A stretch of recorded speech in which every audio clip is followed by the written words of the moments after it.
ಬೆಂಗಳೂರು ಪದ್ಧತಿಗೆ ಬರೋದಾದ್ರೆ ಇನ್ನು ತಾಳಿನೇ ಕಟ್ಟರಲ್ಲ, ಅದಕ್ಕೂ ಪೂರ್ವದಲ್ಲೇ ನಿಲ್ಲಿಸ್ಬಿಡ್ತಾರೆ ಗಂಡು ಹೆಣ್ಣನ್ನ ಜೊತೆಯಾಗಿ.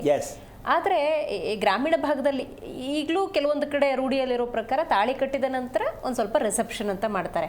ಇದು ಸ್ವಲ್ಪ ದ್ವಂದ್ವ ಇದೆ, ಹಾಗಾಗಿ ನೀವೇ ಕ್ಲಾರಿಫೈ ಇದು ಯಾಕೆ ಇದನ್ನ ಈ ವಿಚಾರ ತಂದೆ ಅಂದರೆ ಅವ್ರಿಷ್ಟ ಅವ್ರ ಖುಷಿ ಮಾಡ್ಕೊಳ್ಳಿ.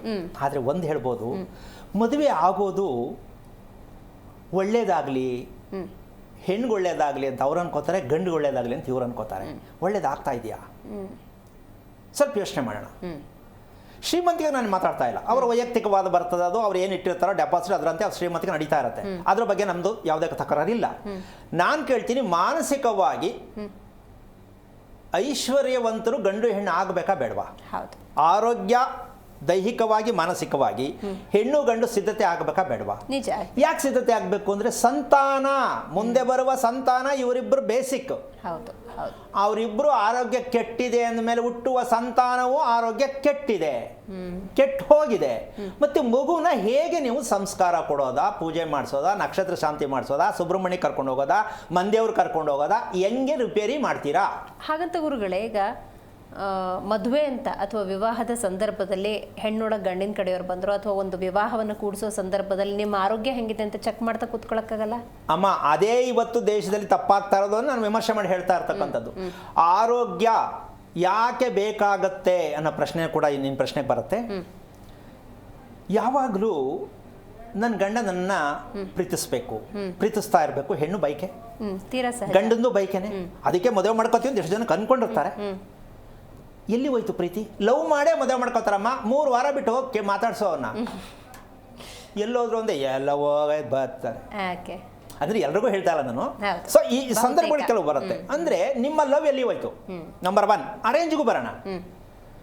ಒಪ್ಸಿರ್ತಾರೆ, ನೋಡಿರ್ತಾರೆ, ಶಾಸ್ತ್ರ ಕೇಳಿರ್ತಾರೆ, 36 ಗಂಡ್ಕೂಟ ಬಂದಿರುತ್ತೆ, ಎಲ್ಲವೂ ಚೆನ್ನಾಗಿದೆ, ಈ ಥರ ಹೆಣ್ಣು ಗಂಡಿಗೆ ಎಲ್ಲೂ ಸಿಕ್ಕಿಲ್ಲ, ಮದುವೆ ಮಾಡ್ರಿ ಅಂತೇಳಿ ಅರ್ಶಿನ ಕುಂಕುಮ ಹಚ್ಚಿ ಬರೆದು ಶುಭ ಮಸ್ತು ಅಂತ ಬರೆದು ಕೊಡ್ತಾರೆ. ಅದು ಸುಳ್ಳಿನ ಪತ್ರ ಆಗಿರುತ್ತೆ. ಅರ್ಶಿನ ಕುಂಕುಮ ಹಚ್ಚಿ ಸುಳ್ಳು ಹೇಳೋದು ಎಷ್ಟು ಮಟ್ಟಕ್ಕೆ ಸರಿ? ಯಾಕೆ ಸುಳ್ಳು ಹೇಳಿದ್ರು ಅಂತ ಪ್ರಶ್ನೆ ಬರುತ್ತೆ. ಹೆಣ್ಣು ಮಲಗ್ತಕ್ಕಂಥದ್ದು, ಬೆಳಗ್ಗೆ ಹೇಳ್ತಕ್ಕಂಥದ್ದು, ಊಟ ಮಾಡ್ತಕ್ಕಂಥ ಸಮಯ ಚೆನ್ನಾಗಿದೆಯಾ ಅಂತ ಬರೆಯೋರ್ಗೆ ಗೊತ್ತಿಲ್ಲ. ಗಂಡು ಎಷ್ಟು ಗಂಟೆಗೆ ಮನೆಗೆ ಬರ್ತಾನೆ, ಯಾವ ಡ್ಯೂಟಿಗೆ ಹೋಗ್ತಾನೆ, ನೈಟ್ ಕೆಲಸಕ್ಕೆ ಹೋಗ್ತಾನ ಅಂತ ಪುರೋಹಿತನಿಗೆ ಗೊತ್ತಿಲ್ಲ. ಇದು ಗೊತ್ತಿಲ್ಲದೆ ಆರೋಗ್ಯ ಕೆಟ್ಟಿರುತ್ತೆ ಅಂತ ಗೊತ್ತಿಲ್ವೋ ಗೊತ್ತಿಲ್ಲ, ನಿಮಗೆ ಬರೆಯೋಕ್ಕೆ ರೈಟ್ಸ್ ಎಲ್ಲಿಂದ ಬರುತ್ತೆ? ರೈಟ್ ಗುರುಗಳೇ, ಇನ್ನು ಡೀಟೇಲ್ ಆಗಿದ್ರ ಬಗ್ಗೆ ನಾನು ಮಾತಾಡ್ತೀನಿ. ನೋಡಿ, ನಾಗರಿಕ ಸಮಾಜ ಅಂದಾಗ ಅತ್ಯುತ್ತಮವಾದಂಥ ಪ್ರಜೆಯನ್ನು ನಾವು ಕೊಡಬೇಕು ಅನ್ನೋದೇ ಆದರೆ ಅದಕ್ಕೊಂದು ಮೂಲ ಉದ್ದೇಶ ಅನ್ನೋದಿರುತ್ತೆ, ಪೂರ್ವ ತಯಾರಿ ಅನ್ನೋದಿರುತ್ತೆ. ಅದರಲ್ಲಿ ತಂದೆ ತಾಯಿಯರ ಪಾತ್ರ, ತಂದೆ ತಾಯಿ ಆಗೋದಕ್ಕೂ ಪೂರ್ವದಲ್ಲಿ ಗಂಡ ಹೆಂಡತಿ ವಿವಾಹ ಅಂದ ಸಂದರ್ಭದಲ್ಲಿ ಅಲ್ಲಿ ಪೂರ್ವ ಸಿದ್ಧತೆಗಳ ಬಗ್ಗೆ ಮಾತಾಡ್ತಾ ಇದ್ದೀರಿ ಗುರುಗಳೇ, ಹೇಳಿ ಅದರ ಬಗ್ಗೆ. ಇಲ್ಲಿ ನಾವು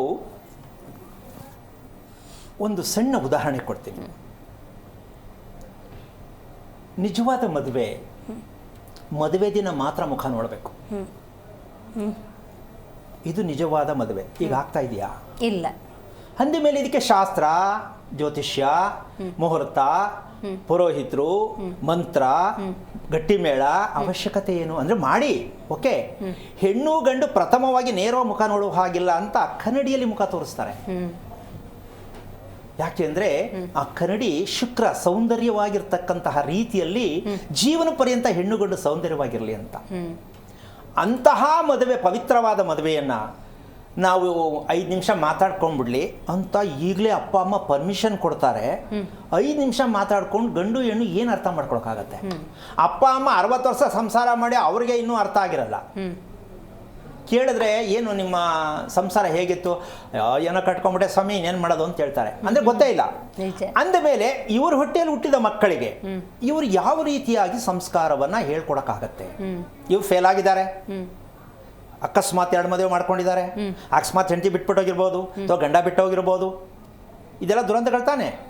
ಆ ದುರಂತ ಆಗಿದ್ದ ಮೇಲೂ ಕೂಡ ಮಗನಿಗೂ ಮಗಳಿಗೂ ನೀವು ಯಾವ ರೀತಿಯಾಗಿ ಮಾಹಿತಿಯನ್ನ ಕೊಟ್ಟು ಸರಿ ಮಾಡೋಕ್ಕಾಗತ್ತೆ?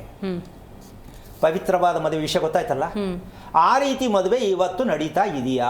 ನಡೀತಾ ಇಲ್ಲ. ಹಾಗಿದ್ದ ಮೇಲೆ ನೀವು ಶುಭ ಅಂತ ಹೇಗೆ ನೀವು ಒಪ್ಕೊಳಕ್ಕಾಗತ್ತೆ? ಮದುವೆ ಆದ್ಮೇಲೆ ಚೆನ್ನಾಗಿರ್ತಾರೆ ಅನ್ನೋದಕ್ಕೆ ನಿಮಗೆ ಕಾನ್ಫಿಡೆನ್ಸ್ ಏನು ಬರುತ್ತೆ? ರೈಟ್, ಅದ್ರ ಬಗ್ಗೆ ಡೀಟೇಲ್ ಆಗಿ ತಗೊಳ್ತೀನಿ ಗುರುಗಳೇ ಮಾಹಿತಿಯನ್ನ. ಮಂಗಳೂರಿನಿಂದ ಜಯಂತಿ ಅಂತ ಕರೆ ಮಾಡಿದ್ದಾರೆ. ನಮಸ್ಕಾರ ಜಯಂತಿ ಅವ್ರಿಗೆ. ಗುರುಗಳಿದ್ದಾರೆ, ಮಾತಾಡಿ. ಹಲೋ, ನಾರಾಯಣ, ಹೇಳಮ್ಮ. ನನ್ನ ಹೆಸರು ಜಯಂತಿ ಅಂತ. ಹಾ. ಕರ್ಕಾಟಕ ಲಗ್ನ, ಪಂಚಮಿ ಶುಕ್ಲ ತಿಥಿ, ಉತ್ತರಾಷಾಢ ನಕ್ಷತ್ರ, ಮಕರ ರಾಶಿ, ಬುಧವಾರ. ಓಕೆ, ಏನು ಮಾಡ್ತಿದ್ಯಾ? ಗುರುಗಳೇ, ನಾನು ಮನೆಯಲ್ಲಿ ಇರುವುದು, ಅಕ್ಕನ ಮನೆಯಲ್ಲಿ ಇರುವುದು. ನನ್ನ ಆರೋಗ್ಯ ಮತ್ತು ನನ್ನ ಮದುವೆ ವಿಚಾರ. ಎಷ್ಟು ವಯಸ್ಸು ನಿಂಗೆ?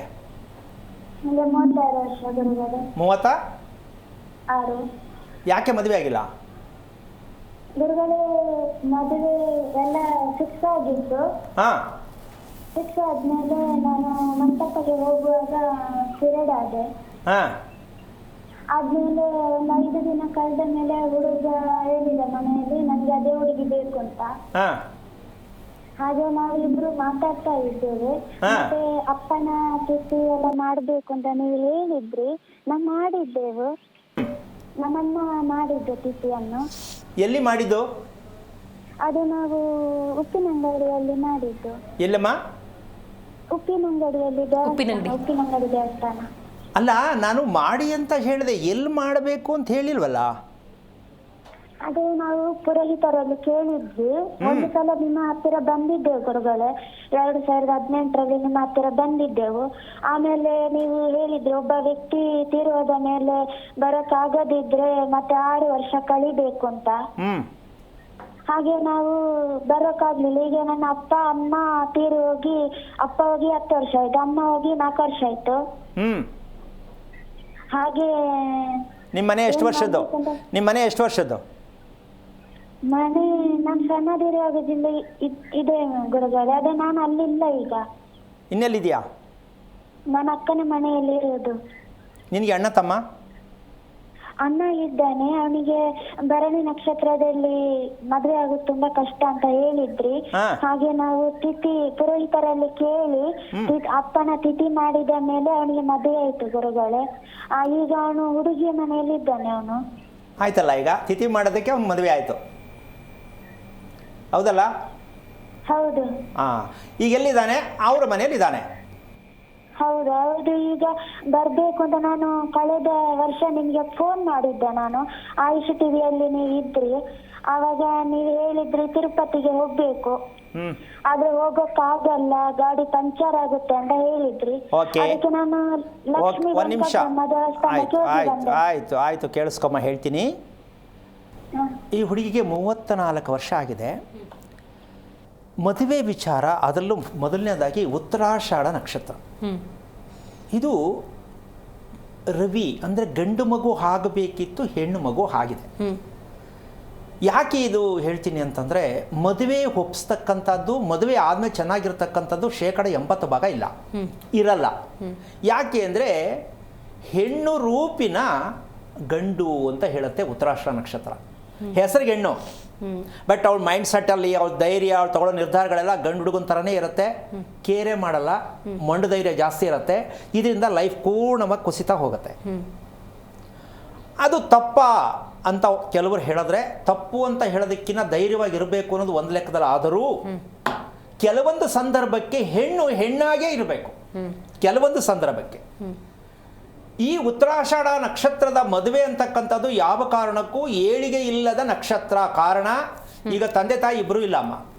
ಈಗ ಈ ಹುಡುಗಿ ಮದುವೆ ನೋಡಬೇಕಿತ್ತು. ಅವರು ಹುಟ್ಟಿದ್ದಕ್ಕೆ, ಇವ್ರ ಹೊಟ್ಟೆಲಿ ಹುಟ್ಟಿದ್ದಕ್ಕೆ, ಮಕ್ಕಳ ಮದುವೆಗಳನ್ನು, ಕಲ್ಯಾಣಗಳನ್ನ ನೋಡದೆ ಯಾವ ತಂದೆ ತಾಯಿ ಸಾಯ್ತಾರೆ, ಅವ್ರಿಗೆ ಸಾವು ಚೆನ್ನಾಗಿ ಬರಲ್ಲ.